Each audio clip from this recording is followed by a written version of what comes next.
Thank you. Thank you, Kevin. And thank you, everyone, for being here. So, my name is Angie Buckner, and I am merely here to introduce my colleague, Kevin Rowe, who is the current program director for our MPH program at San Jose State. And he is going to join us today for a conversation about graduate school and specifically the MPH program, and is an MPH the right degree for you? So, thank you, everyone, for joining. The recording to this session and the slides for this session will be posted on the NPHW at SJSU events page. I'll make sure you all have the links to that. And I'm going to turn it over to Kevin. Thank you again. Cool. Thanks, Dr. Buckner. Before you post that slide, change the date because I just noticed it's not Sunday. It's Wednesday. So y'all I y'all will know do that.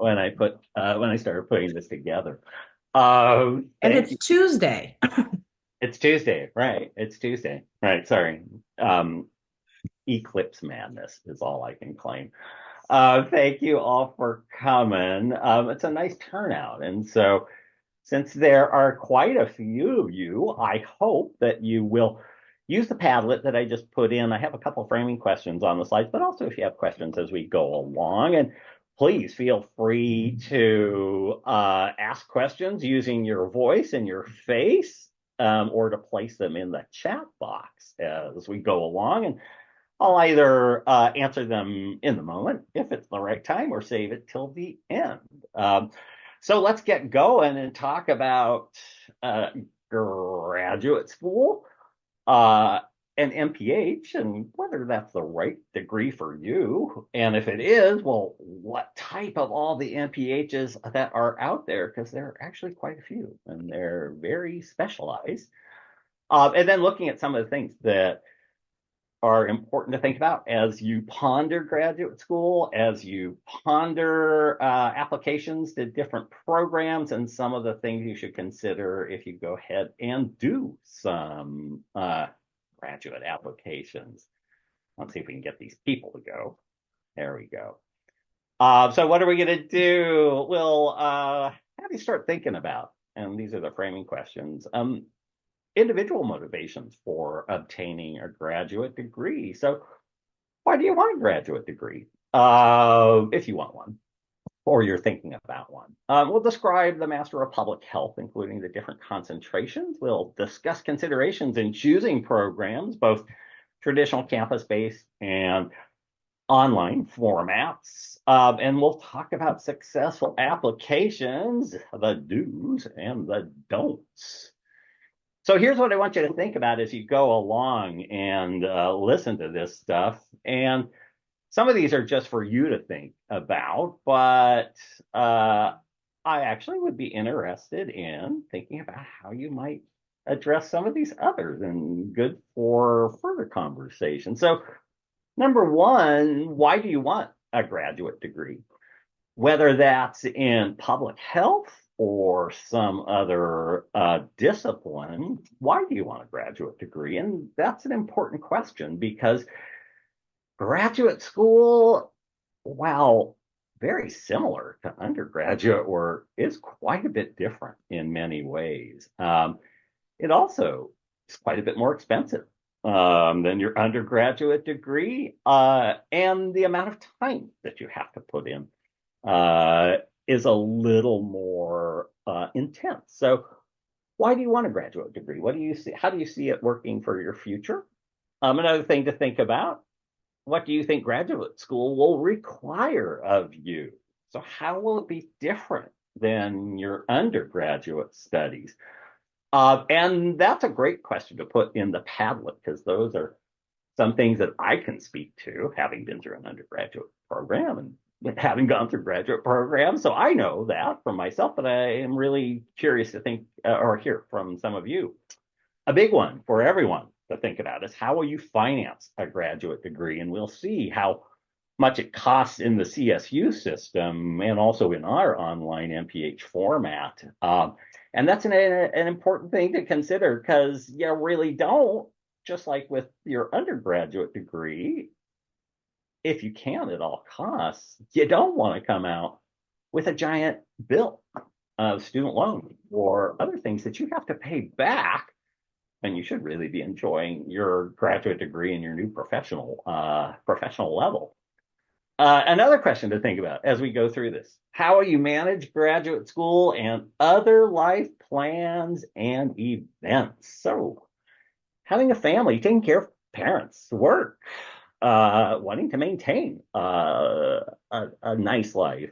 So, again, another thing to think about: how will you manage graduate school and other life plans and events? So, feel free again to put your answers to those questions or any other questions you have on the Padlet or in the chat board. And let's get into it. See what we got. So do some introductions and really quickly. And I hope that when you introduce yourself, if you're in a place that's conducive to doing so, you'll turn your cameras on, because here's a big tip about here's a critical difference about, well, what's the difference between a graduate program and an undergraduate program? In the graduate programs, in our online classes, your cameras are on for a good portion of it. So there's one very big difference. So let's hear who's in the room and just keep it really quick, really simple. Your name, the program that you're enrolled in public health, or if it's something else, and what's the concentration date, and when you're hoping to graduate, and what you're hoping to get out of the session. So your name, your program, when you're graduating, anything you want to get out of it. And let's go down the line.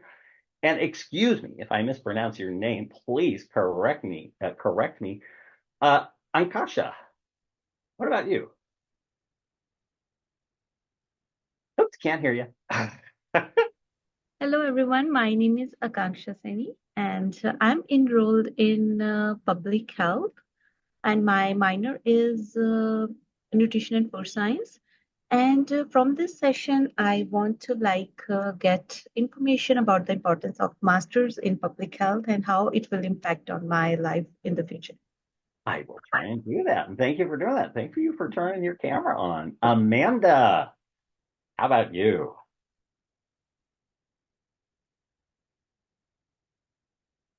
Amanda? Hi, can you hear me? Yes, I can. Hi. So my name is Amanda, and I'm a public health major with a concentration in community health education. I am graduating this spring at the end, hopefully. And what I hope to get out of this session is just more information on the MPH program, to see if it's a possible pathway for me. Cool. Thanks, Amanda. Nice to see you outside of class. Camilla, how about you? Hi, everyone. My name is Camila. I am a public health major with a minor in nutrition and food science. I will be graduating this spring, and what I hope to get out of this session is to know more about the MPH program and see if it's a right fit for me. Great. Thanks, Camilla.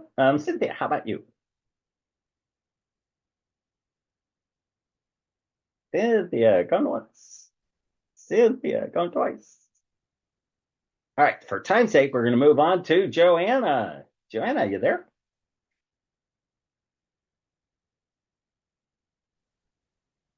Hi, yes, sorry about that. I was in an elevator. My name is Cynthia Serrano. Due to graduate this spring. Undergraduate in public health with a minor in business.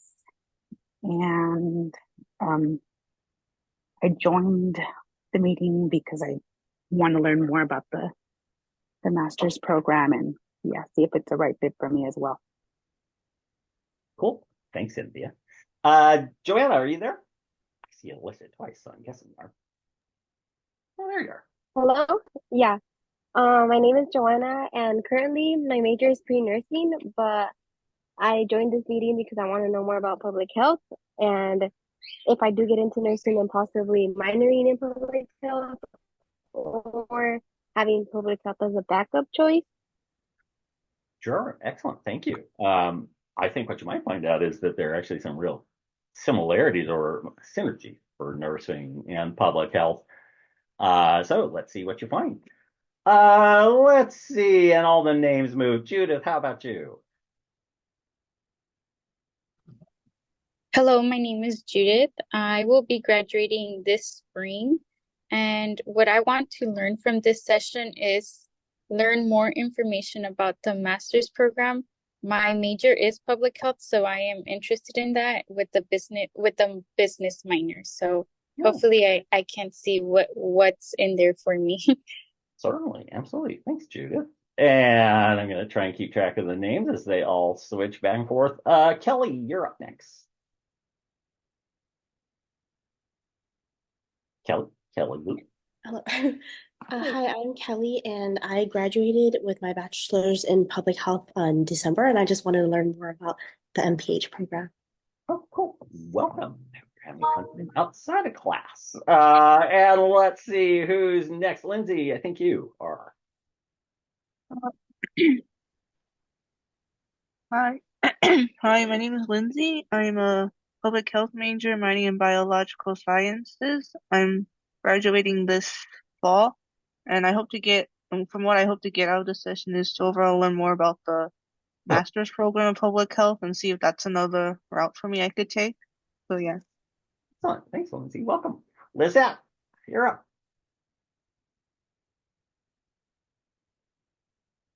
Lizette, going on. Can you hear me? Sure can. Okay. Sorry I'm wearing a mask. I hope you guys could see me too. Yeah. Oh yeah.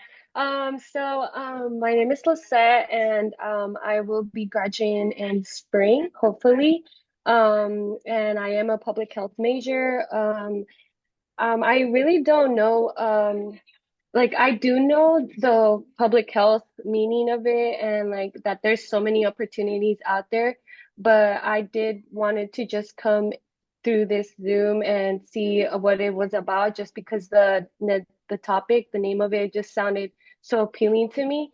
So yeah, like I just want to like learn more about it, and I hope that I know what I want at the end of this Zoom, and just want to like just check it out. Cool, thanks. I don't know if you'll know what Yeah. you want at the end of this session, but at least Yeah. you might have some more information. Thanks, Lizette. I think New, you're next. Hello, my name is New, and my concentration is population data science, and I expect to graduate in spring 2025. I just hope to learn more about like the different positions and like the process of getting into like the master's program and how it's like how are the classes and stuff. I don't know if I'll answer how the classes are. They're hard. It's graduate school. But thank you. I'll hope maybe we can answer some of those questions. Nicole, how about you? Hi. So I am actually, oh, can you see me? Hello. Uh-oh. Uh-oh, tell you what, Nikki, let me come back to you when you're a little settled and we'll go to Nicole, okay? Unless, Nicole, are you there? Hi, yeah. My name's Nicole. I'm majoring in public health, and I plan on minoring in business. And I'm attending this Zoom to get a better idea and a better understanding of what I can achieve with a master's degree, and kind of like understand or I guess how to apply. Do we even need to apply for master's? Yes, you do. Oh, okay, yeah. well then, yeah, I guess And it's getting a better awesome. idea of like the whole process of like going into the master's program. Absolutely. Cool. Thanks, Nicole. Okay, Nikki. Can you hear me? Yep. Okay. I'm not sure what's going on, but hi, my name is Nikki. I actually graduated in 2021 with my Bachelor's of Science in Public Health, and I actually just got admitted into the NPH program at SJSU for community health. But I wanted to join just to get some more insight and hear about what I might need to expect for an NPH program.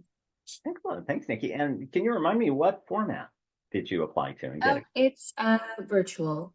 I work Yeah, full-time. the online format. Excellent. Favorite format of them all. Thanks, Nikki. Fong, you're up. Hi, I'm a public health major. I'm doing bio as my minor. I cannot know what master program I want to go into, but I want to join this meeting so I can know, like, is there any other program that might interest me as well? Cool. Make fun. Samia. Nice to see you outside of class. Hi everyone, my name is Samia. I'm a public health major with a concentration in community health education. My graduation date is this spring, and I just hope to learn more detailed information about the master's program. Well, thank you. And we're gonna, let's see, I'm gonna do Stacy and then Thela. I got that right. So Stacy, how about you? Hi, my name is Stacy. I graduated with my bachelor's in public health in May of 2023. I'll be starting my Master of Nursing program this fall, but I'm interested in health education within nursing. So I wanted to learn if an MPH could help with that in any way. Thank you. We'll talk about that as well as other options like professional certification. And Thela, if I got that right. Hi, my name's Talia. Talia, I totally got that wrong. Thank you for It's correcting okay. me. I'm a public health major with a concentration in community health education, and I'm interested in going into getting my PhD in infectious diseases and going into epidemiology. And my graduation date is, I believe, spring 2027. Okay, good. Good. So thank you, everybody. Lots of different people with lots of different directions or potential directions in the room. So that's good because I hope some of the information we'll talk about will give some of you that idea of what kind of program. Well, A, is graduate school right for me? Is there something else I might do in its place? And B, if graduate school is right for you, both when and what kind of graduate program? I want to say that somebody put in the Padlet, if we know we ultimately want to work in public health research, would we be better served by pursuing an MS or an MPH? That's a really good question, and I'm going to address that head on before we get into it because there are some subtle differences there. The MPH is what we consider a terminal degree. So it's considered a professional degree. So it will train you to work in past your undergraduate degree to work in the professions, and it's not necessarily set up for progressions into a PhD or doctoral program. I don't want to say that people don't go from MPHs to PhD or doctoral programs. We have them all the time from our program. But the MS in some places, in some ways, may be more appropriate if you're looking for that kind of progression into a doctoral program that's really research-based.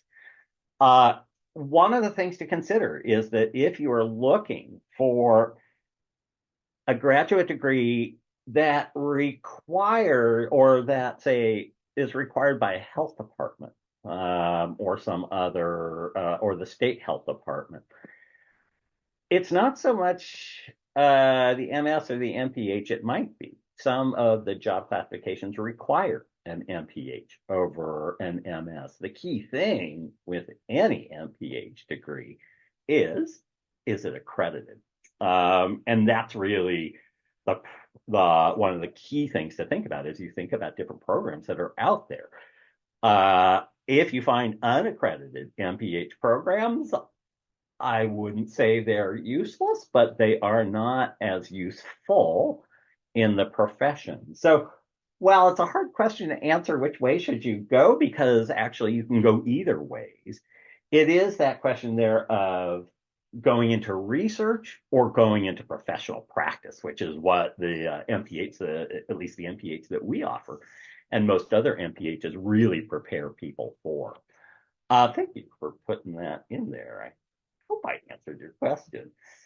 I want to talk to you a little bit more, though, about different paths and give you my path from undergraduate to graduate school. in part to dispel some rumors that I have a feeling students feel now that I won't be successful with my bachelor's degree. And I'll tell you, you absolutely can have a successful, fulfilling professional life with your bachelor's degree.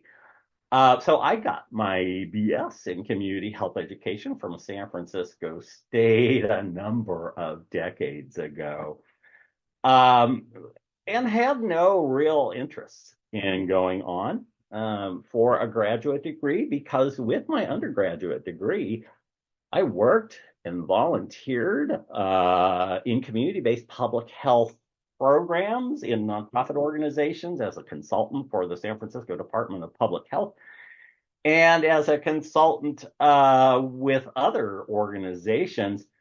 I did that for about 15 years and had a wonderful, wonderful life, working in communities, working directly with community people, and doing what I love, and had no intent of going on to graduate school. I had been, in essence, successful with my BS. And I want to stress to all of you that you can be successful, have a great professional career with your BS, and maybe even if you're thinking about going further, using that time in between degrees to really build that foundation that will make you successful in graduate school, and probably save a little money too. So it won't be such a financial hit for you.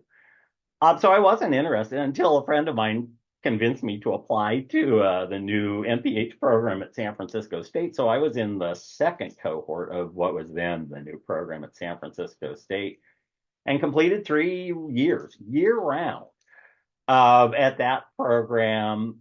And when there were problems with its accreditation for the first 3 graduating cohorts, I was one of 6 people that came to San Jose State to do a 4th year, so that we would have an accredited a degree from an accredited school. I cannot stress how much that is important, that accreditation. So if you're looking for a master's in public health program, you want to make sure it has that CEF accreditation, the Council on Education in Public Health, that somewhere they acknowledge that they are accredited by CEF. And so I finished those plans, and at this point, I have no plans to go further. I've had a remarkable, wonderful life with a bachelor's and a master's degree. And so thinking about graduate school is often a process of thinking about what's right for you, and thinking about what your life is now, where you want it to go, what you're able to accomplish, and how much time you have to juggle the many different things that are going on in your lives. But really to think about, is it the right time?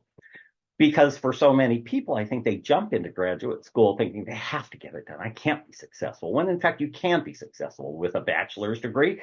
And often it's that time in between bachelor's and then entering graduate school where you're honing and developing the skills that will make you even more successful in graduate school, and then as a graduate from a graduate program. You do have options, though. For those of you who are quite sure if an MPH or graduate school is right for you, especially the pre-nursing people in the room who were thinking about, well, would I think about going into a graduate program after I was doing my nursing stuff? Well, you have opportunities that you can go for in professional certifications. And I can't talk about the pre-nursing people, but I can talk about everybody who is in one of our public health programs would be more than prepared to take the Community Health Education Specialist Certification test. This is a national certification for community health educators, and often it's become the more traditional one to see that CHES certification versus the master's degree, which used to be that sort of base requirement. But now for people who have an undergraduate level education but want that certification that says, I am certified as a health education specialist, you can do that. And you can do that without going to graduate school. There is another level of the CHES certification, the MCHES, which is a master's level certified health education specialist. But for most people in the room, you might want to consider doing a CHES if you don't want to go into a full-on graduate program, but you want more letters attached to your name. And often, many jobs now will require a CHES certification with or without your bachelor's degree, with or without a master's degree. They will now often require CHES. Like most certifications, the CHES is a series of exams, standardized exams that you take, and then if you pass them, you get your certification, and you are required to complete a specific number of continuing education units each year. So something to consider with any certification is A, the cost of taking the exam, B, when and where are the exams, and then C, having a way for you to get different continuing education credits, because if you don't do that every year, your professional certification, that CHES certification, would lapse and not be valid anymore. So this is a really valuable sort of, I don't want to say alternative, but either another route that you may want to consider taking or a complementary route that you may want to consider taking. And you can find all the information you need at the website on the slide there, ncheck.org/CHES, and that will show you when the exams are, where they are there any opportunities for online exams? There may be post-pandemic. There certainly were during the pandemic. They may have carried some of those through. The costs of it and how you would sign up for those. So for some of you, it may be that CHES certification is really more appropriate, or I don't say more appropriate, quicker, faster, and may give you that step up to add to your bachelor's degree to make you more competitive before you enter into a graduate program while you gain more work experience. So, and there are certifications in all professions. So I would encourage you, especially those of you in the room who are public health people, especially the community health education concentration people, to consider the CHES certification, that is another way of upping your marketability as a graduate with a bachelor's degree. Does anybody have any questions for me on CHES before I go further? All right, so let's think about MPH. Is it the right degree for you? And in fact, that really depends on where you want to go with that MPH or what your kinds of thoughts are, because there are a range of concentrations within the field of public health that may be more appropriate, some directions may be more appropriate given where you're looking at than others. And for instance, the community health education section within the realm of public health is really meant for people who want to work at a community level, who want to work either in nonprofit or other non-governmental organizations, or in governmental organizations such as health departments and things like that, who want to work in programs, in communities, with community members, really implementing programs, sometimes developing programs, but that whole idea is that it is around the idea that the community health education track of an MPH means you want to work in communities, that you want to have that program experience, and that's your primary emphasis. The community health education degree is a broad-based degree, so you get a little bit of everything in public health to create a foundation should you want to go in other directions. That's different than, let's say, I really want to be an epidemiologist, or I really want to work in infectious disease. You can do that with a community health education degree, but it might be more appropriate to search for programs, MPH programs in infectious disease or biostatistics or epidemiology or some of the other areas that might interest you. And I put up just a few others there: maternal and child health, global health. And so these are just a few of the different directions you can go with an MPH. And knowing this direction is critical so you find the right degree for what you want to do when you're done with it, whether that's working in the professions or going on to a doctoral degree or something else. And you can find more information about all the different specializations within the field of public health at publichealthdegree.org/specializations. That will show you all of them and sort of what the different opportunities are. Again, ours is that broad-based degree that's really meant to prepare people to work in communities, to work in health departments, to work in non-governmental organizations that really run, that provide, that develop programs to address the many different health issues that we have in our communities at both the individual level of the social ecological model, but also at the higher levels of the social ecological model. So step one is which direction? If you're deciding to go for an MPH or another a degree, a similar degree, what direction? What field of study am I really interested in doing? And then looking for the different programs that provide you the field of study and the information and the connections that you will need to be necessary, that you will need to be successful in the profession. So know which type of MPH you're looking for. You should think about the mode of instruction for how you're going to do this. There are two kind of standard ways that we do it in the world now. One are those traditional campus-based formats, like our campus-based MPH. They often offer more flexibility, and in part that's because of the time that you're allowed to complete it. In a traditional campus format, you have anywhere from 2 to 7 years to complete your degree based on what your life is like and what you're able to handle. And for some, that means I'm going to finish the degree in 2 years. And for those people, that means they're taking 4 or 5 classes every semester, as well as completing an internship and everything else. And that's a lot of work. I'm not sure I could even or would even think of a 2-year track, but that is absolutely possible. Or you can spread it out and take up to 7 years to complete your degree. And in that case, you'd probably be taking 1 or 2 classes a semester.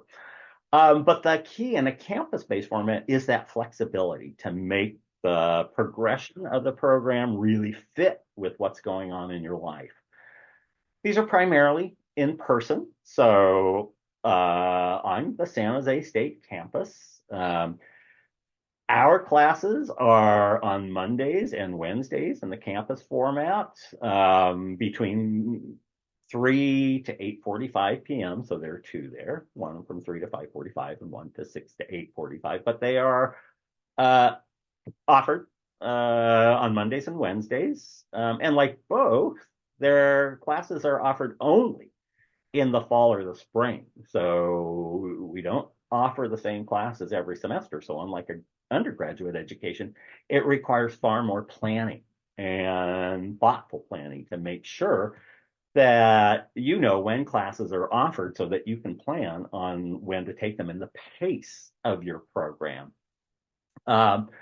Versus the online format, and I'll use ours as an example, although most online formats share some similarities, they are almost all now accelerated programs.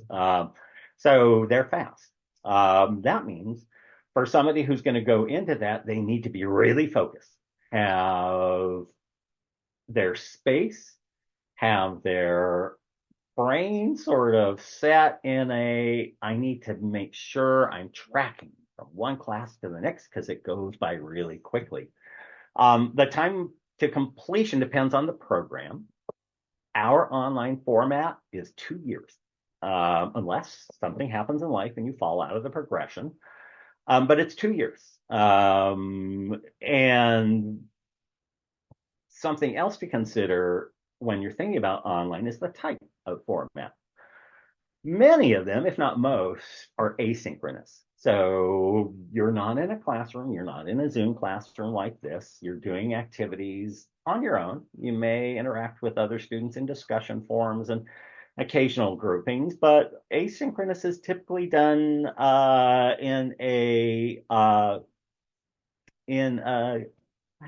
more individualized way, versus a synchronous program, which our online MPH is, and we're one of a few in the country that's kept this. We're in class every Tuesday night throughout the year. There is no spring break. There is no summer break. We're in class every Tuesday night in the online format from 6 to 8:45 p.m. And you're in a Zoom classroom just like this. So it is similar to a campus-based experience, except you're in a little box. You can also look, some programs are hybrid, offering synchronous and asynchronous opportunities, but in general, they're either one or the other. So that's something else when you're thinking about online. What would be the most appropriate for you? How do you learn? And what would facilitate your learning the best? A difference too, using our program as an example, is that online formats typically or often are sequential. So it's not you get to pick and choose which courses are offered that semester. Our courses are 5 or 7 weeks long. You take one course at a time on Tuesday nights, and there is no substitution. So if, for instance, you are not able to take a course in the spring or something, then that automatically will delay graduation by up to a year in the online format, because classes, like the campus format, are only offered once a year. So again, graduate school really requires careful thought and careful planning so that you're not kind of stuck in, oh my God, now I have to do another year because I missed a course or something. So thinking about, again, what's the right way for you? Let me ask in the chat box, how many people, what do you think? How many people are thinking about campus formats? How many people are thinking about online formats? As we go on, go ahead. I'll continue with this while you put that in. Key to also think about is how much money it's going to cost. And graduate education is more expensive than undergraduate programs.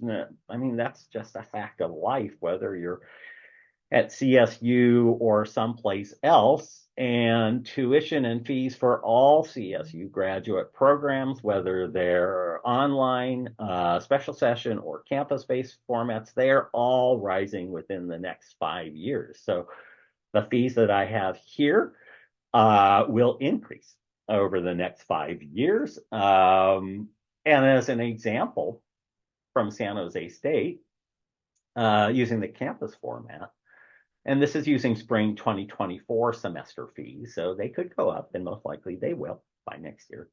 If you're registered as a part-time student, so taking 6 units or less, so it would be 2 classes, most likely, because our classes are generally 3 units, some are 2, some are 1, but most are 3. That means that semester is going to cost $3,000, a little over. If you go full-time, 6.1 units, that semester is going to be almost $5,000. So that is, if you think about it, that's 2 semesters. That's going to be about $9,000 a year if you go full-time just for tuition, and that doesn't consider anything else. Online format is a different beast because it's a different funding stream. And currently, for the academic year 24-25, the costs for our online format are $750 per unit. And that will be increasing each year by 5% for the next 5 years. It currently, for the entire 2 years of the online format, is approximately $29,000. It's a few $100s under. Within 5 years, that cost will rise to approximately $39,000 for the 2 years. This is probably going to happen across all campuses across the country, so because of declining enrollments and other increasing fees. So it is really important to, again, think about what makes the most sense for me financially. So if I was doing a campus and I finished it in 2 years, that means I'd pay around $18,000 versus the online format, which would be $29,000. But if I do an extended campus time, then those numbers start to equal out, since the longer you're on campus, the more expensive it can get. The main thing, though, is to really thoughtfully think about, what can I afford? How will I fund that? And whether or not it's the right time for me to be able to afford that. And I can see a number of people say, thinking about online, thinking about campus, or thinking about campus, but it doesn't meet my work schedule. And those are all really important things to think about. I do want to say, though, for people who are thinking, well, it doesn't meet my work schedule campus, so I'm going to do online, that's a great consideration. That just means that, for instance, in our program, you'd have to be in a Zoom class every Tuesday night from 6 to 8:45, along with doing all the other work throughout the week. So it may not be less, but you do have a little more flexibility or opportunities there to make it fit your schedule a little more. All right, so let's think about grades. So academic requirements, grad school versus undergrad. So the minimum passing grades for the Graduate Studies Division, the graduate college at San Jose State, is a C. But minimum passing grade for the MPH for courses is a B minus. So that means if you receive a C plus, currently, you have to do remedial work to bring that grade up to a B minus. And that might mean, if you're doing campus, more semesters, or inserting independent study during the summer or while you're working on other classes. If the grade is below a C, then you have to repeat the course, and that automatically delays you right there. And starting next fall in our programs, both campus and online, the number of courses where you can do that remedial work to bring your grade up to a B minus if it's lower is becoming drastically reduced. So making sure that you have the environment to make sure that your grades are at a B minus or higher is really important. And something to really carefully consider. Again, is this the right time? Do you have the headspace? Do you have the life space? Do you have the workspace? To make sure that you're now at this higher level of expectation that a graduate program really implies. Thinking about field work and internship is also important, because it is required of all students in accredited MPH programs, regardless of the concentration or area that you're going in. And unlike the undergraduate degree here, where I think you have a 200-hour field work requirement, in the graduate program, we have a 400-hour requirement. About 40 of that is doing professional education and writing those up, and some report writing, but it is a significantly greater requirement than the undergraduate field work expectation. And in most cases, you cannot complete your field work in an organization that you are currently working in. More and more internships are offering pay or stipends or things like that, and that's really great. And we make sure that we're trying to connect students with opportunities where that is a reality rather than making you work for free. But it is important to understand that it is a much greater, it's double the commitment that the undergraduate fieldwork requirement made. I saw a question in the Q&A. Thank you for doing that. If you are in an online program and receive less than a B minus, how would you ensure you don't fall behind? And there's the real hard part. It's a requirement in both formats, online or campus. And that's a great question to think about. How would you ensure that you don't fall behind? Well, in the case of the online format, you'd be doing that remedial work while you were also taking the courses that are regularly scheduled at that time. And same with the campus week, that you would be doing that remedial work while you are taking other courses in the progression.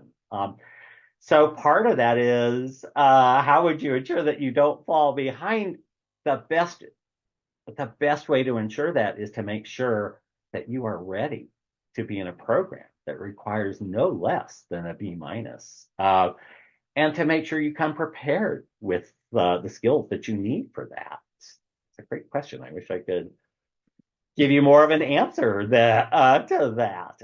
It is something that I find people who may not have thought through whether or not it was the right time struggle with, because they are doing remedial work while continuing with their studies, and that doesn't make it easier.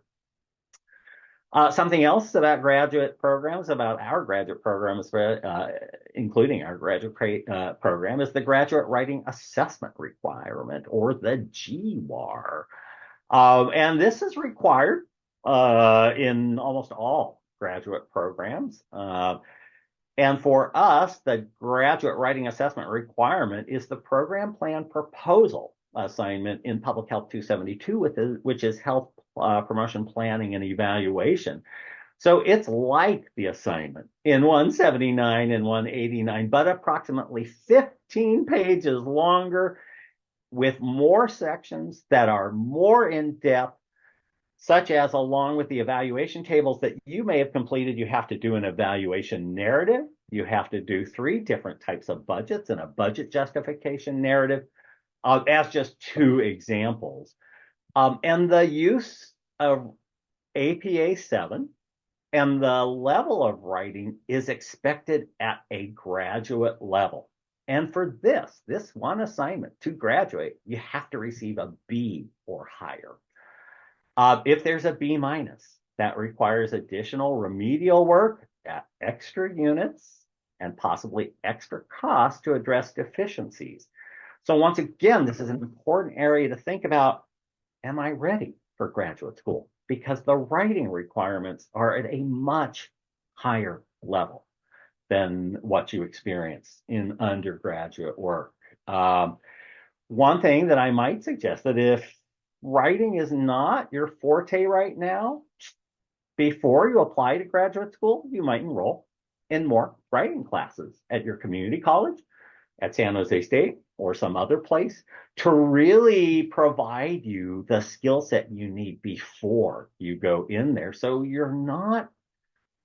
while you're learning program planning and everything that needs to go into a program and writing it out, you're also not concentrating on making sure that you can write at a graduate level, or that you have an understanding of APA 7 at a graduate level. And you have to pass the GUR to graduate. So this, again, a place where it's important to understand where you are, your skill sets as you go into graduate school, and whether or not there's something you should do to prepare yourself before you enter into graduate school. And I would say writing, from my experience, is one of the places where many students could have used some additional work before entering into graduate school. Similarly with quantitative mathematical courses. If math wasn't your strong point, I might suggest taking some math courses or statistics courses to provide you the skill sets needed to be successful in a graduate program. There's also, for all, a culminating experience. And this is your final demonstration of the knowledge, skills, and abilities that you get throughout the program. Typically, there are three types. There's a comprehensive exam or an independent project or a thesis. I'll go over each of these as we talk about them, but it's also important to know which is best for you, for your current and future plans, and what the different formats offer. The comprehensive exam, for instance, that we do is you're put in a computer lab for 3 days, and over 3 days, with a giant packet of information, you write a program plan. And that's what you do for 3 days. You write a program plan. You can do an independent project, which is what I actually did at San Francisco State, which is you design, implement, and then write up or share some project that's important to public health, that's important to areas that you're looking at, and that you might be really attracted to. As an example, my project was working with long-term HIV positive gay men who are on highly active antiretroviral therapy. And I did a photo voice project that I designed, I self-funded, I implemented, and then I took around the country at professional presentations. A thesis, then, we often think about if people would do this if they're really looking at going into a PhD program. Similar to a project, except with quite a bit more infrastructure and requirements. These are something you could think about as after you enter the programs to think about which is right for you. One thing I will say, our online format, because of the 2-year pace, only allows the comprehensive exam. So if you want to do a thesis or a project, you would want to consider the campus format. It's not even an option in the online format. Campus format allows you to choose any of those. If you choose, and this is similar for all programs, if you choose a project or a thesis, that automatically adds another year to your degree completion and another 3 to 6 units to the 42-unit base requirement for an MPH. Anybody have any questions about these things before I go on and look at the last few?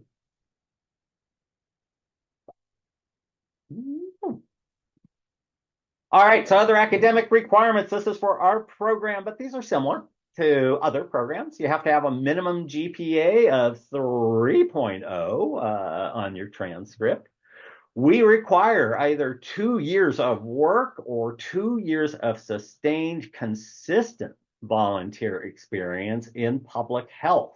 And again, if this is volunteer work, it must be sustained. It has to be ongoing efforts. It can't be that I worked for 1 weekend at this public health effort. As an example of sustain, I spent every Saturday for 10 years on the Project Inform National HIV Treatment Hotline.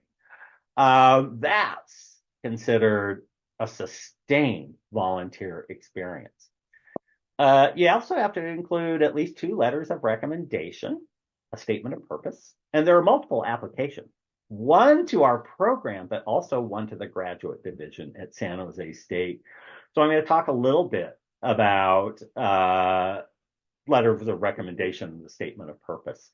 Joanna asks, can volunteer experience count like volunteering at a hospital? Certainly, if it was for an ongoing period and something that you did regularly. So not just like for a month or so. But absolutely, absolutely. I think, and the more specialized you can get in that volunteer experience, the better. So for instance, volunteering at the info desk, well, that would be valuable, but that really wouldn't give you a professional experience or a professional glimpse. So thinking about volunteer experience is to think about what can it give me that either I learn professional skills or I can demonstrate professional skills or abilities in my application that would be appropriate at a graduate level. Did I jump? So letters of recommendation, this is one of my favorite. We're going to try and finish up in the next 5 minutes. Identify potential authors and inquire about if they are able to provide you a letter of recommendation, and do this well ahead of the time that they're due. I often say that a good time frame is ask at least 3 to 6 months before that letter is due.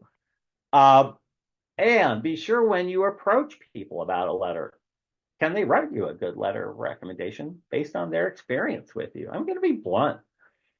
There have been times when I've told students, no, I can't give you a letter of recommendation because it's asking me to put my professional reputation on the line, our program's professional reputation on the line, and the university's reputation on the line.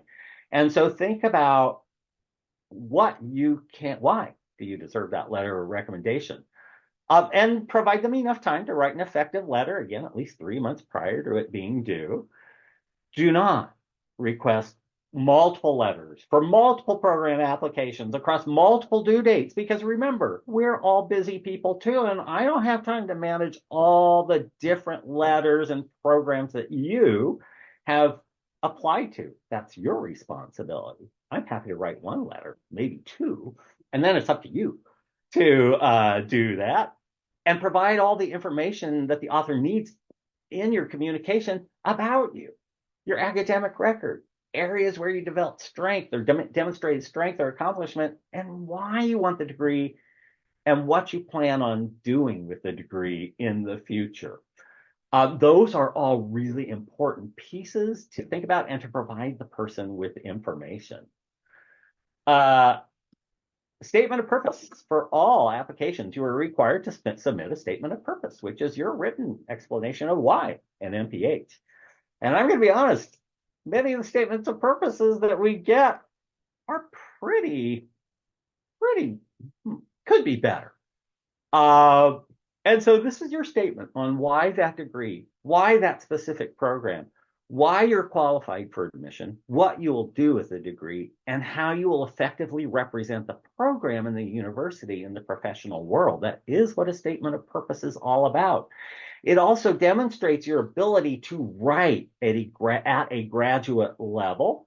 And so just as with any important paper, write multiple drafts, get feedback from peers and others, and utilize every writing tool at your disposal.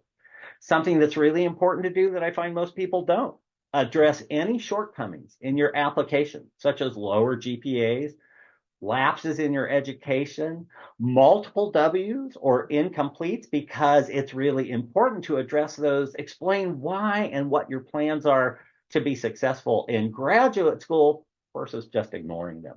If you just ignore them, then they stick out even further. As an example, as many of you know, my undergraduate career was fraught with lots of comings and going, as I was very sick with HIV. So I had about 4 semesters with all W's on my transcript. Rather than shying away from that in my applications, I addressed that head on and was honest about it, talked about it, and talked about how I would be successful as a graduate student. This is one of the most important things I can put across to you. Don't ignore deficiencies in the statement of purpose. Address them head on, explain them, and how you will be successful in the future. And just as we finish up, some applications or observations from this MPH director as we're deep into application time. Make sure it's the right time for you. Life events such as getting married, having children, continuing to care for family members, as well as having to work full time, may suggest it's not the right time. And as much as I can suggest, if you get into a graduate program, try not to have some of those other experiences, like getting married or starting a family. You're in graduate school. You need to focus on graduate school. Increasing numbers applying with little to no work experience or volunteer experience, that is limited. That means increasing numbers of people are applying with no experience. And we can tell that. And one of those things that work experience does is it gives you knowledge about how programs work, what will make you marketable in your application and with your degree. And finally, This is often hard for people to hear. Many people are not ready for graduate school. If you have areas you need to reinforce or improve upon, such as writing or your math skill or things like that, take courses that can support you when you're in graduate school and that can make your applications that much greater and might even raise your GPA. So that's it I've got for you today. Does anybody have any other questions, or did I miss anything in the Q&A or the chat box?